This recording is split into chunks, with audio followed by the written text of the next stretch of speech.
Kali ini kamu bertemu dengan video pembelajaran yang paling mudah dan senang, yaitu IPS. Topik bahasan kali ini adalah potensi ekonomi maritim Indonesia. Dalam aktivitas perdagangan antar negara diperlukan komoditas perdagangan antar negara. Dalam aktivitas ekspor dan impor diperlukan barang dagangan utama. Perlu upaya peningkatan ekonomi maritim.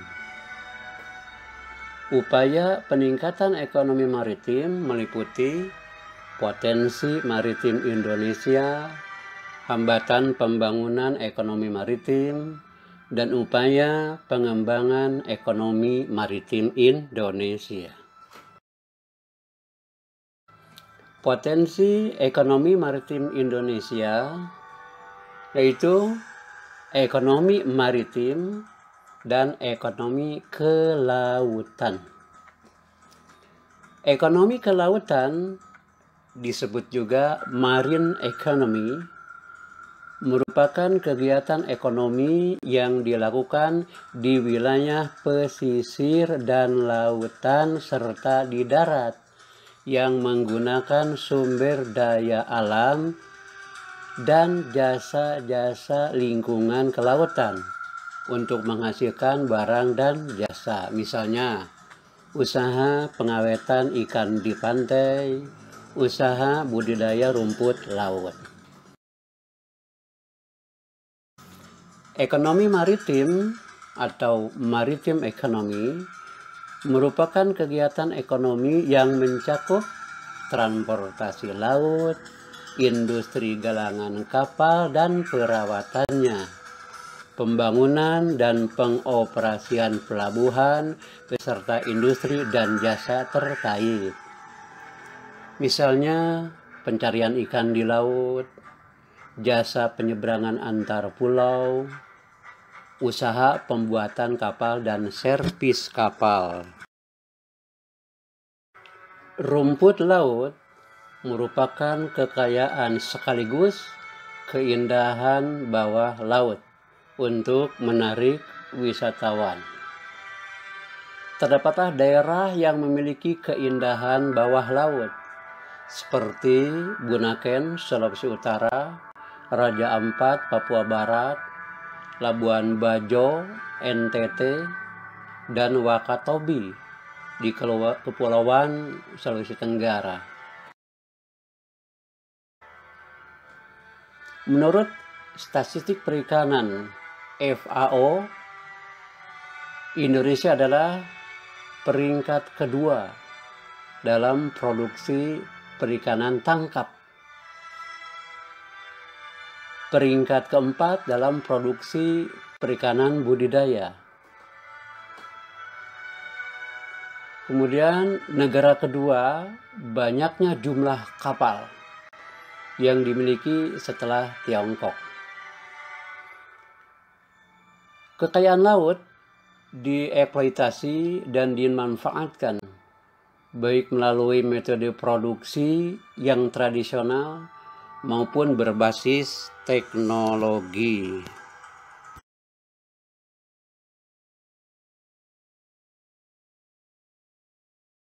Kondisi ekonomi maritim di Indonesia dan negara-negara ASEAN.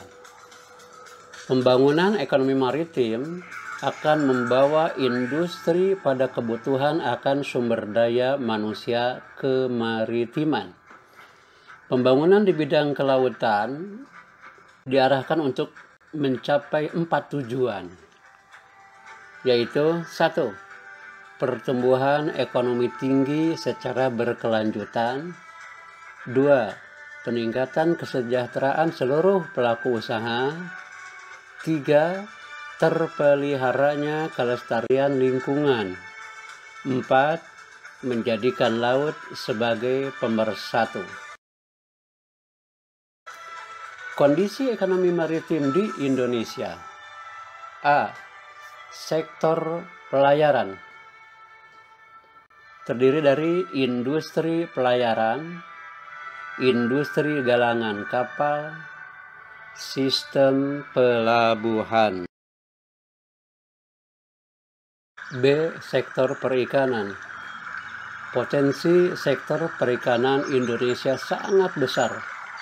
Diharapkan ada kontribusi, terdapat sumbangan dari sektor perikanan terhadap pendapatan nasional. C. Sektor pariwisata bahari. Pengembangan pariwisata bahari diyakini dapat mempunyai efek berganda atau multiplier effect yang dapat menyerap tenaga kerja, meningkatkan pendapatan masyarakat, mendatangkan wisatawan yang berasal dari luar negeri yang menghasilkan devisa. Kemudian dampak positif untuk tumbuh bangkitnya jiwa dan budaya bahari. Ekonomi maritim ASEAN, selain Indonesia, antara lain adalah bahwa ekonomi maritim di wilayah Asia Tenggara telah mengalami perubahan yang sangat mendasar, terutama negara yang memiliki wilayah teritorial, negara yang memiliki bagian wilayah daerah hukum berupa laut. Batas negaranya pun masih saling tumpang tindih, dan perikanan merupakan sektor ekonomi andalan di negara ASEAN. Strategi dan kebijakan pengembangan ekonomi maritim di Indonesia. Pengembangan ekonomi maritim perlu ditingkatkan untuk kesejahteraan rakyat Indonesia. Besarnya potensi ekonomi maritim harus dioptimalkan dalam pembangunan nasional. Kalau kita pelajari pada tahun 2014, kontribusi seluruh sektor kelautan terhadap produk domestik bruto atau PDB hanya sekitar 20%. Padahal negara-negara dengan potensi kekayaan laut yang lebih kecil daripada Indonesia seperti Islandia, Norwegia, Jepang, Korea Selatan, Thailand, dan Tiongkok yang kontribusi bidang kelautannya rata-rata sudah di atas 30% PDB. Kebangkitan ekonomi kelautan Indonesia ditandai dengan perubahan paradigma, perubahan cara pandang orang terhadap diri dan lingkungannya dalam pembangunan nasional. Dari pembangunan berbasis daratan atau land-based development menjadi pembangunan berbasis kelautan atau ocean-based development.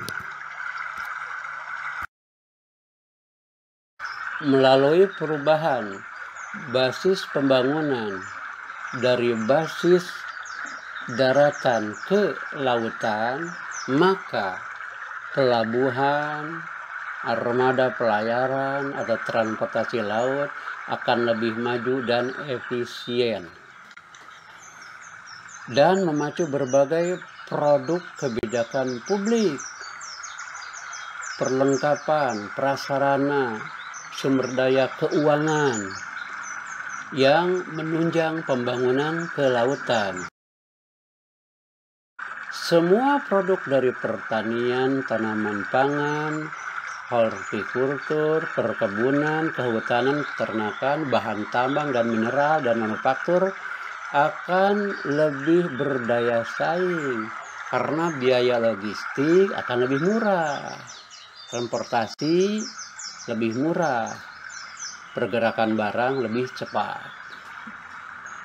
Percepatan prasarana perlengkapan dan ketersambungan maritim atau konektivitas maritim, membangun jalan tol laut, pelabuhan, industri perkapalan, mengurangi inefisiensi ekonomi nasional.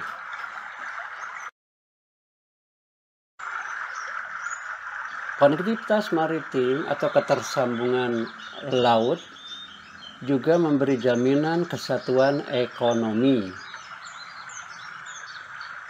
Bentuk kebijakan lain di bidang ekonomi maritim adalah dalam menyambut ASEAN Connectivity. Indonesia menyiapkan 5 pelabuhan besar. Pelabuhan Belawan di Sumatera Utara, Pelabuhan Tanjung Priok di Jakarta, serta pelabuhan-pelabuhan di Surabaya, Makassar, dan Kalimantan.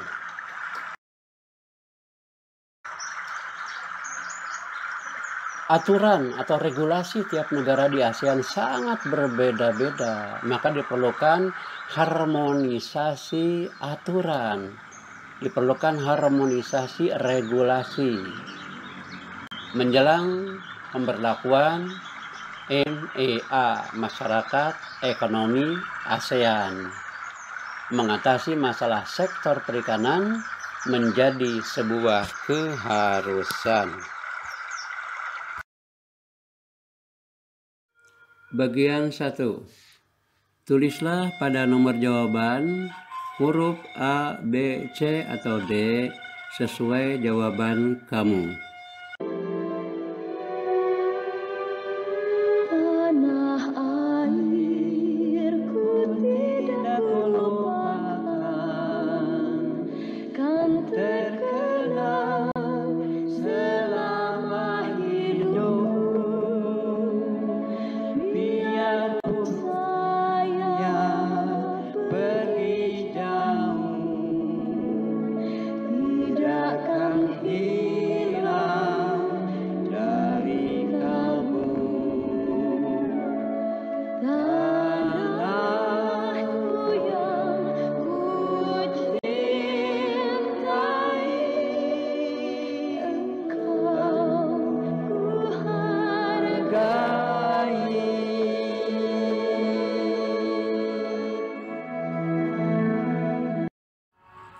Apabila penulisan jawaban selesai, maka periksalah jawaban soal tersebut dengan mencoret jawaban yang salah dan memberi skor 1 pada jawaban yang benar.